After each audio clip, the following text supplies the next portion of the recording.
May fourth movement in China, चीन का मई चौथा आंदोलन। आज हम इसी वीडियो पर चर्चा करने वाले हैं।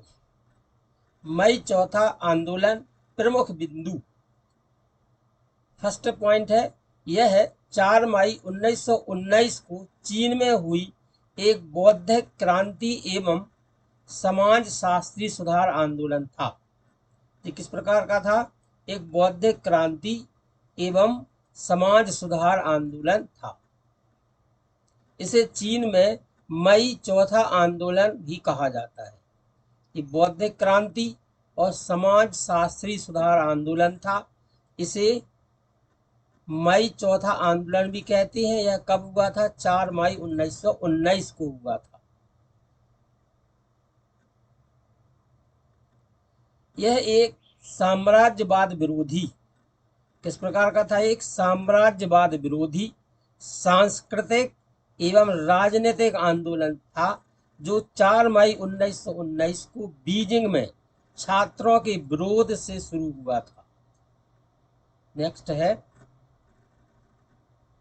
प्रथम विश्व युद्ध की समाप्ति के बाद मित्र देशों के मध्य वर्साय की संधि हुई। वर्साय की संधि कब हुई थी? प्रथम विश्व युद्ध की समाप्ति के बाद। बातचीत के दौरान फ्रांस, ब्रिटेन और अमेरिका ने गुप्त समझौते के तहत चीन की सीमा का कुछ हिस्सा जापान को सौंप दिया। चीन की सीमा का जो कुछ हिस्सा था वह किसको सौंप दिया? जापान को। जिसके परिणाम स्वरूप छात्रों ने विरोध प्रदर्शन करना शुरू कर दिया। छात्रों ने क्या किया? विरोध प्रदर्शन करना, जिसे मई चौथा आंदोलन के नाम से जाना जाता है। तो हमें कौन कौन से पॉइंट प्राप्त हुए हैं? मई चौथा जो आंदोलन था 4 मई 1919 को प्रारंभ हुआ था। यह एक बौद्धिक क्रांति और समाज शास्त्र सुधार आंदोलन था। इसको मई चौथा आंदोलन कहा जाता है। यह एक साम्राज्य विरोधी सांस्कृतिक एवं राजनीतिक आंदोलन था, जो 4 मई 1919 को बीजिंग में छात्रों के विरोध से शुरू हुआ था। प्रथम विश्व युद्ध की समाप्ति के बाद मित्र राष्ट्रों के मध्य वर्साय की संधि हुई थी। फ्रांस, ब्रिटेन और अमेरिका ने जापान को चीन का कुछ हिस्सा दे दिया था, जिसके परिणाम स्वरूप छात्रों ने विरोध प्रदर्शन करना शुरू कर दिया और मई चौथा आंदोलन के नाम से जिसे हम जानते हैं। अब हम देख रहे हैं चीन का मई चौथा आंदोलन का उद्देश्य क्या था। क्या देखने वाले हम? इसका उद्देश्य क्या था? चौथा मई आंदोलन का मूल रूप से जो उद्देश्य था, साम्राज्यवाद विरोधी था। क्या था? साम्राज्यवाद विरोधी और चीनी स्वतंत्रता और संप्रभुता की बहाली थी। यह साम्राज्यवाद विरोधी, चीनी स्वतंत्रता और संप्रभुता की बहाली की मांग थी। इसके नेता सामाजिक राजनीतिक सुधार भी चाहते थे। तो यह साम्राज्यवाद विरोधी था, चीनी स्वतंत्रता और संप्रभुता की बहाली की मांग की गई थी। सामाजिक राजनीतिक सुधार भी इसके नेता चाहते थे। कन्फ्यूशियस मूल्यों का उन्मूलन, जो कन्फ्यूशियस मूल्य थे जनता पर, उनका उन्मूलन चाहते थे और लोकतांत्रिक सरकार की स्थापना करना चाहते थे। उदार व्यक्तिवाद, विज्ञान, उद्योग पर आधारित समाज की स्थापना करना चाहते थे। तो इसका जो उद्देश्य था, साम्राज्यवाद विरोधी, चीनी स्वतंत्रता संप्रभुता की बहाली, सामाजिक राजनीतिक सुधार, कन्फ्यूशियस मूल्य का उन्मूलन, लोकतांत्रिक सरकार, व्यक्तिवाद, विज्ञान और उद्योग पर यह आधारित था। नेक्स्ट देख रहे हैं हम मई चौथा आंदोलन के कारण क्या थे, किस कारण से ये हुआ था। वर्साय संधि सम्मेलन में शेंडोंग में जापान में जर्मन अधिकारों के हस्तांतरण ने चीनी जनता में गुस्सा पैदा कर दिया।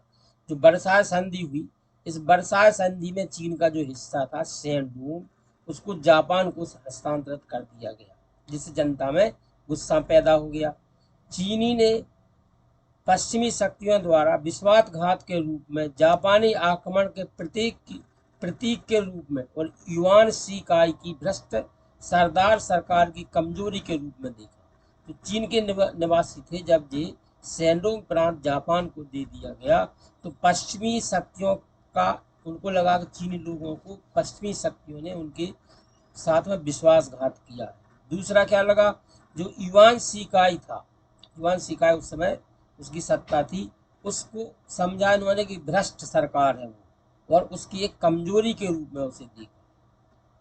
नेक्स्ट देखेंगे, वर्साय में चीन के अपमान से प्रभावित बीजिंग में कॉलेज के छात्रों ने 4 मई 1919 को एक प्रदर्शन किया।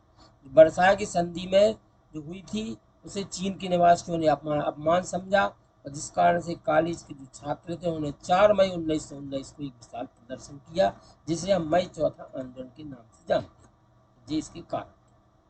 नेक्स्ट देखेंगे, मई चौथा आंदोलन कैसे प्रारंभ हुआ, किस प्रकार से क्या क्या घटनाएं हुई, इसमें क्या हुआ, इसमें देखते हैं। दोपहर 1:30 बजे, दोपहर 1:01 बजे रविवार 4 मई 1919 को बीजिंग के 13 विश्वविद्यालय के लगभग 3000 छात्र गेट ऑफ हेवेनली पीस में इकट्ठे हुए।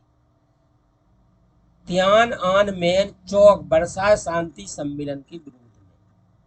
ठीक है, ये 4 मई को 1:30 बजे 13 विश्वविद्यालय के लगभग 3000 छात्र इकट्ठे हुए। प्रदर्शनकारियों ने यह कहते हुए फ्लायर वितरित किए कि चीनी जापान को चीनी क्षेत्र की रियायत स्वीकार नहीं करेंगे। उन्होंने क्या किया कि जो चीनी क्षेत्र दे दिया गया है वो स्वीकार नहीं करेंगे। समूह ने बीजिंग में विदेशी दूतावास के स्थान किंवदंतियों के क्वार्टर तक मार्च किया। छात्र प्रदर्शनकारियों ने विदेश मंत्रियों को पत्र प्रस्तुत किए। दोपहर में समूह ने 3 चीनी कैबिनेट अधिकारियों का सामना किया जो गुप्त संधियों के लिए जिम्मेदार थे, जिन्होंने जापान को युद्ध में प्रवेश करने के लिए प्रोत्साहित किया था। इन 3 कैबिनेट अधिकारियों का इन्होंने सामना किया। दोपहर में जापान के चीनी मंत्री को पीटा गया, चीनी मंत्री था उसको पीटा गया। एक समर्थक जापानी कैबिनेट मंत्री के घर में आग लगा दी, और एक मंत्री घर में क्या कर दी, आग लगा दी। पुलिस ने प्रदर्शनकारियों पर हमला किया, पुलिस ने क्या किया, प्रदर्शनकारियों पर हमला किया। 32 छात्रों को गिरफ्तार कर लिया गया। छात्रों के प्रदर्शन की गिरफ्तारी की खबर पूरे चीन में फैल गई। तो क्या हुआ था, उस कैसे शुरू हुआ, उस दिन रविवार था, 1:30 बजे थे, 4 मई 1919 को बीजिंग के 13 विश्वविद्यालय लगभग 3000 छात्र इकट्ठे हुए। उन्होंने विदेशी दूतावास के स्थान किंवदंतियों के क्वार्टर तक मार्च किया, विदेश मंत्री को पत्र प्रस्तुत किया, और दोपहर समूह ने 3 कैबिनेट मंत्रियों का सामना किया जो गुप्त संधियों के लिए क्या थे, जिम्मेदार थे। जापान के चीनी मंत्री को पीटा। एक समर्थक जापानी कैबिनेट मंत्री के घर में आग लगा दी। पुलिस ने 32 छात्रों को इस कारण गिरफ्तार कर लिया। और क्या हुआ इसमें, प्रेस ने छात्रों की रिहाई की मांग की, जो प्रेस थी उसने छात्रों की रिहाई की मांग की, और इस तरह के प्रदर्शन फूलों में उछले। गुआंगजू, नानजिंग, संघाई, तियानजिंग, गुआन, यहाँ पर ये क्या हुए, जिस इनकी समाचार पहुंच गए। जून 1919 में साफ क्लोजिंग ने स्थिति को तेज कर दिया। जापानी सामान का बहिष्कार किया। जापानी निवासियों के साथ क्या हुई, झड़पें हुई। हाल ही में गठित श्रमिक संघों ने हड़ताल कर दी। अभी श्रमिक संघ गठित हुए तो उन्होंने क्या कर दी, हड़ताल कर दी। विरोध प्रदर्शन, दुकान बंद, हड़ताल तब तक जारी रही जब तक चीनी सरकार छात्रों को रिहा करने और 3 कैबिनेट मंत्रियों को आग लगाने के लिए सहमत हुई। 3 अधिकारियों। प्रदर्शन के कारण कैबिनेट ने पूर्ण इस्तीफा दे दिया। वर्साय की संधि प्रतिनिधि मंडल ने शांति संधि पर हस्ताक्षर करने से इनकार कर दिया। शेंडोंग प्रांत को नियंत्रित करने का मुद्दा 1922 में वाशिंगटन सम्मेलन में सुलझाया गया था, जब जापान ने शेंडोंग प्रांत पर अपना दावा वापस ले लिया था। ये 12 पॉइंट लिखे हुए इस आंदोलन में क्या क्या हुआ। मई चौथा आंदोलन, इसके परिणाम क्या हुए। मई चौथा आंदोलन ने अपने कई उद्देश्यों को प्राप्त किया, बहुत से उद्देश्य प्राप्त किए। हालांकि यह शेंडोंग के जापानी अधिग्रहण को रोकने में विफल रहा। 4 मई के सांस्कृतिक और वैचारिक प्रभाव अधिक स्पष्ट साबित होगी। सांस्कृतिक और वैचारिक प्रभाव है वो स्पष्ट सामने आ गए। 1919 की घटनाओं से पहले कई चीनी सुधारवादियों ने सरकार के पश्चिमी मॉडल और चीनी स्वतंत्रता और पश्चिमी राजनीतिक नेताओं द्वारा किए गए आत्मनिर्णय की बातों में अपना विश्वास रखा था, लेकिन पेरिस में इस बातों को तोड़ दिया गया। यानी पहले अभी तक जो चीनी जनता थी वो नेता लोग थे, उन पर विश्वास करते थे, लेकिन जो पेरिस में इन बातों को क्या किया गया, तोड़ दिया गया। वर्साई की संधि ने स्पष्ट रूप से प्रदर्शित किया, वर्साई की संधि हुई थी उसने क्या प्रदर्शित किया, चीन पश्चिमी देशों को आधुनिकता के मार्गदर्शन के लिए इंतजार नहीं कर सकता। जो चीन है वो अब जो आधुनिक देश है उनके भी मार्गदर्शन करें उसका इंतजार नहीं कर सकता। चीन अपने राजनीतिक विकास और अपने भाग्य के लिए खुद जिम्मेदार है। उन्होंने क्या सोच लिया, चीन जो है अपने राजनीतिक विचार और भाग्य के लिए खुद जिम्मेदार है। मई के चौथे आंदोलन ने चीनी राजनीतिक आंदोलन को सक्रिय और कट्टरपंथी बना दिया। तो चीनी जो हुआ उसका क्या परिणाम हुआ, चीनी राजनीतिक आंदोलन जो हो रहे थे उनको और अधिक सक्रिय और कट्टरपंथी बना दिया। ये इसके परिणाम थे। देखेंगे आप, मई चौथा आंदोलन नए युग का उद्घाटन। जो मई चौथा आंदोलन है उसको हम ये कह सकते हैं, यहाँ से चीन में नए युग का उद्घाटन हुआ, नया युग शुरू हुआ। वो किस प्रकार से कह सकते हैं, ये देखते हैं। बुद्धिजीवियों ने एक सामाजिक क्रांति को बढ़ावा दिया। बुद्धिजीवी थे, उन्होंने किसको बढ़ावा दिया, एक सामाजिक क्रांति को बढ़ावा दिया। पारिवारिक कन्फ्यूशियस मूल्यों के, पारिवारिक बंधनों और अधिकार के प्रति सम्मान को चुनौती दी। लेखकों ने आत्म अभिव्यक्ति और यौन स्वतंत्रता को भी प्रोत्साहित किया। 1917-21 की अवधि को न्यू कल्चर मूवमेंट के रूप में भी जाना जाता है। पेरिस शांति सम्मेलन के बाद, चीनी गणराज्य की विफलता के बाद एक सांस्कृतिक आंदोलन के रूप में राजनीतिक आंदोलन शुरू हुआ, जिसने शेंडोंग से लेकर जापान तक जर्मन अधिकार दिए। नेक्स्ट क्या है, मई के चौथे आंदोलन ने चीन में एक बौद्धिक मोड़ को चिन्हित किया। चीन में किसको चिन्हित किया, एक बौद्धिक मोड़ को चिन्हित किया। सामूहिक रूप से विद्वानों व छात्रों का लक्ष्य उन तत्वों की चीनी संस्कृति से छुटकारा पाना था। उनका क्या लक्ष्य था, जो चीनी संस्कृति उससे छुटकारा पाना था। तो कौन कौन से इस आंदोलन ने हमें क्या क्या परिवर्तन किए, सामाजिक क्रांति को बढ़ावा दिया, पारिवारिक कन्फ्यूशियस मूल्यों के, पारिवारिक बंधनों, अधिकार के प्रति सम्मान को चुनौती दी, आत्म अभिव्यक्ति और स्वतंत्रता को प्रोत्साहन किया। जो 1917 से 1921 की अवधि है उसको न्यू कल्चर मूवमेंट के रूप में भी जाना जाता है। पेरिस शांति सम्मेलन हुआ था, उसने क्या कर दिया कि जो सांस्कृतिक आंदोलन है उनको राजनीतिक सांस्कृतिक आंदोलन के रूप में राजनीतिक आंदोलन शुरू हुए, जो कि शेंडोंग से लेकर जापान तक जर्मन अधिकार दिए। और बौद्धिक मोड़ को इन्होंने चिन्हित किया। विद्वानों और छात्रों का लक्ष्य उन तत्वों की चीनी संस्कृति से छुटकारा पाना था। उनका मानना था कि चीन के ठहराव और कमजोरी के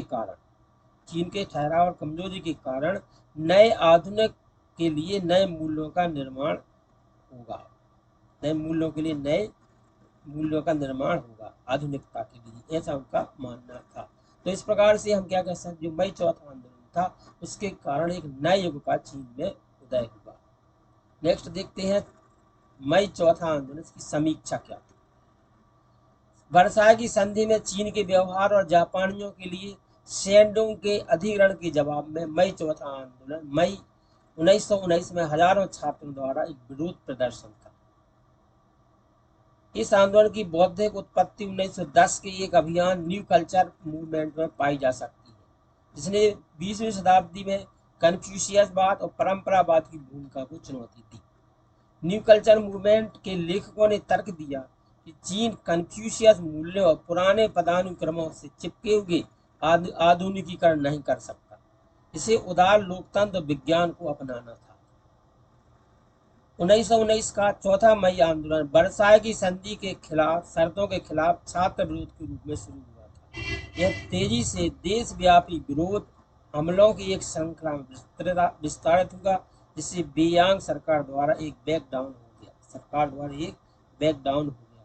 तो इसकी समीक्षा के रूप में क्या कह सकते हैं, यह मई 1919 में हजारों छात्रों द्वारा एक विरोध प्रदर्शन था, और इस आंदोलन की जो बौद्धिक उत्पत्ति है 1910 के एक अभियान न्यू कल्चर मूवमेंट में पाई जा सकती है।